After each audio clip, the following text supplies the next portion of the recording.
Parmi les points importants à l'ordre du jour dans cette élection régionale,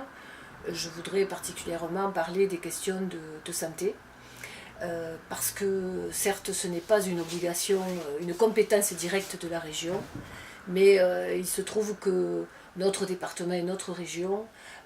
voient sa population particulièrement frappée par les problématiques de précarité,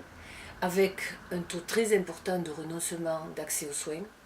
avec un état de santé général qui de ce fait est en dégradation. Et donc il est clair que l'institution régionale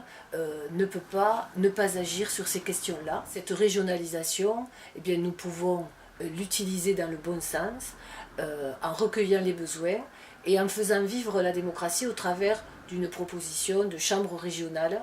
pérenne, dans lesquelles à la fois les citoyens, les élus, les organisations syndicales, les professionnels de la santé pourront de manière permanente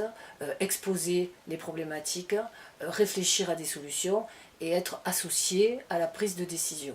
Il y a aussi dans la loi santé, qui n'est pas encore votée mais déjà appliquée, la volonté de porter un coup de plus en plus, encore plus dur aux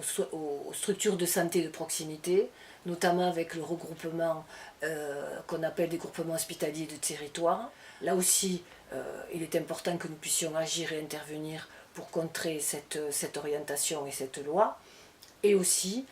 développer des centres de santé qui sont des lieux de soins publics avec une équipe de professionnels qui travaillent de concert sur la base d'un dossier et par rapport à la situation des patients, et qui permettrait de lutter contre la désertification médicale de nombre de nos territoires.